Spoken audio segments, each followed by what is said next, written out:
Hello there, and thank you very much for joining us. This is the first edition of Business Nigeria in the month of March. Before we give you our package today, here are the highlights of stories making headlines in the world of business.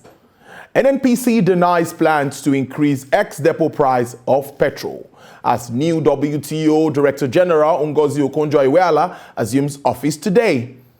Asian shares rise on optimism of global recovery.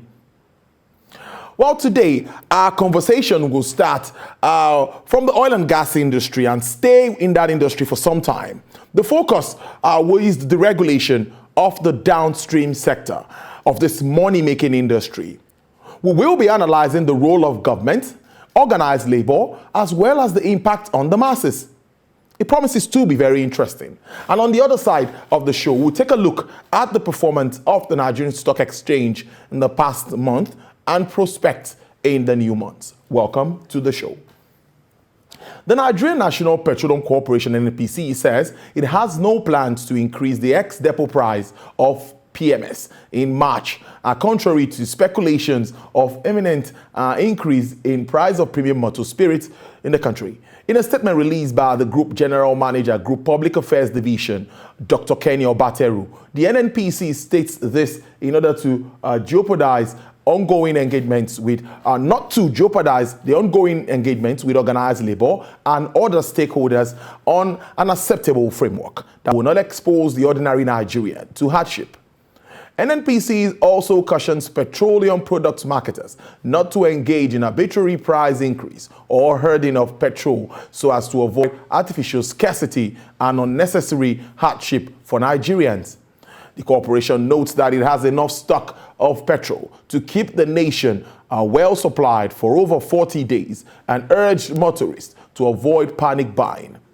It further called on relevant regulatory authorities to step up monitoring of activities of marketers with a view to sanctioning those involved in product hoarding or arbitrary increase in pump price.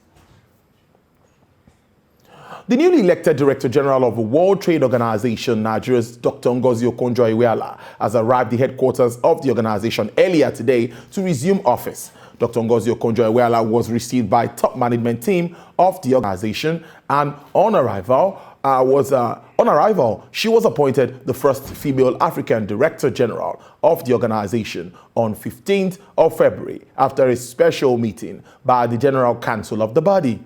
The 66-year-old had served as Nigeria's first female finance and foreign minister and has 25 years career behind her as a development economist at the World Bank. She also serves on Twitter's board of directors as chair of the Gavi Vaccine Alliance and a special envoy for the World Health Organization's COVID fight. Now, the Nigerian petroleum industry at present is generally believed to be the pivot of the Nigerian economy and a hub around which other sectors of the nation's economy revolves, and gives gas accounts for about 90% of the nation's oil and gas, accounting for about 90% of the nation's foreign exchange and more than 70% of revenue. Now, deregulation of the downstream sector of the Nigerian petroleum industry, as conceived in 2003, involved the removal of government control on petroleum product prices and the removal of restrictions on the establishment and operations, including refining, jetties, and depots, while allowing private sector players to engage in importation and exportation of petroleum products and allowing market forces to prevail. In March 2020, the federal government finally took the bull by the horns and deregulated the downstream by taking advantage of the low oil prices induced by the pandemic, assuring Nigerians that the development will spur economic growth and development in the country. However, the deregulation of the downstream and pump price increase have always been a contentious issue between government and organized labor over years, and whichever way the pendulum swings between both parties, the masses end up bearing the brunt one way or the other.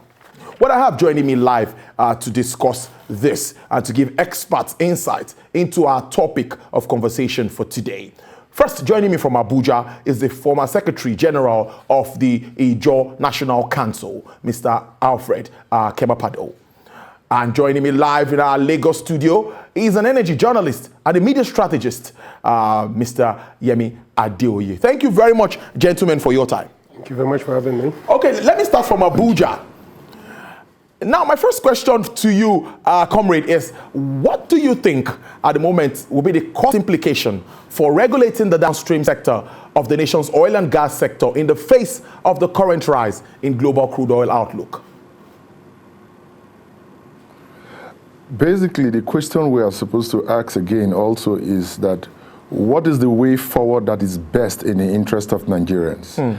I say this to mean that labor unions are supposed to be promoting what will be in the best interest of the people of Nigeria. And in this circumstance, the questions they are supposed to ask is what had happened before, what is happening today, and what is going to happen in the future, which they refuse to ask in the past, which is why we are where we are today. I take it back. The labor unions, I hear they are threatening to strike because of the increase in petroleum products that may come as a result of the deregulation of this industry. But the quick question anybody would not want to ask is, did we not predict this some 3, 4, 5, 6 years ago when the petroleum product was about 97 naira, that if we don't deregulate this sector and style it after the telecommunication sector that was deregulated, that is making everybody enjoy the telecommunication services at a very reasonable price, that we were going to run into this? Did we not predict this? And bringing it to today, labor is striking for a marginal difference of about maybe 8 or 10 naira, whatever the case may be. The question I will also ask again is, when is it now good enough for Nigerians to buy petroleum products for about 160 something naira as against 97 naira that they demonstrated for years ago? So it just tells you that labor union is in our present agenda is not on the side of Nigerians. And by that I mean this. Labor unions are supposed to have known that until we deregulate this sector, that we cannot reap the full benefits of this sector. By that I mean, don't forget that just in the last 3 years, Nigeria has spent about 10 trillion naira importing petroleum products. That simply means that we had imported poverty worth 10 trillion naira and exported wealth worth about 10 trillion naira, which means that if we had deregulated this sector years ago, that 10 trillion naira income that has been exported in the last 3 years would have been resident in this country, and it will have employed the youths that we describe as unemployed. It also means that if only in the last 3 years the 10 trillion naira had exported, then about the last 6, 7 years, you may not be shocked that over 20 trillion naira has been exported. So the effect is that where labor is advancing the export of jobs and the importation of poverty. By that, I also mean that it's only in this country, and unfortunately so, that people ask for more pay without more work. The labor I expect today is to prime themselves, embrace the realities, and ask for whatever will instigate more work in the Nigerian economic space that will add value to whatever it is earning. There are questions to be asked. Why are the modular refineries, out of the 18 licenses that were given out, not working? Apart from the Dangote refinery and the Walter Smith refinery somewhere in Imo State that is working. What happened to the balance of the 16? What are the expected labor to do is to begin to interrogate government with respect to how these refineries are going to work.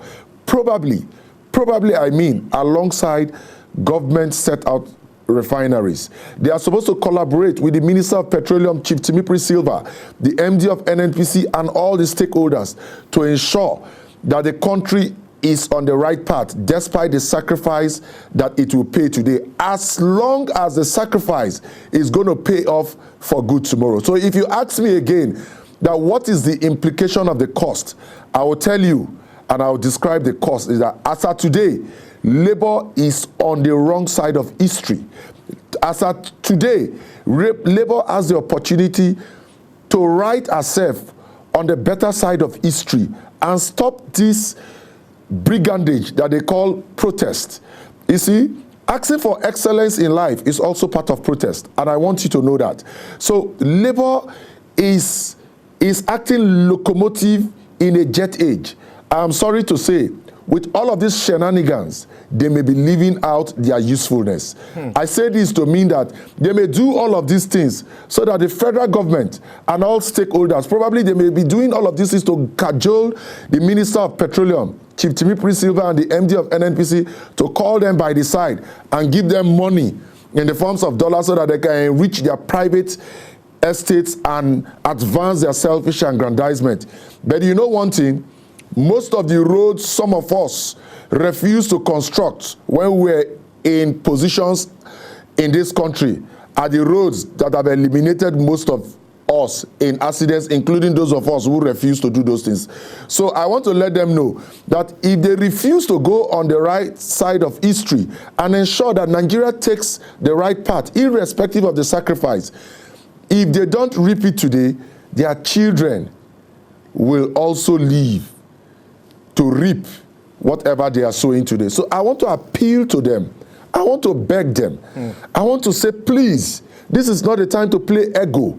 This is not the time to flex muscle. This is not the time to begin to make money that will not advance this country. This is the time to reason with all stakeholders in the Ministry of Petroleum, NNPC, and everything to see how we can deregulate this sector to the extent that there will be abundance of fuel and the sector will begin to create jobs, because we have what it takes to produce or satisfy the consumption, not just in Nigeria, but the consumption that satisfy the whole of West Africa and, if possible, beyond.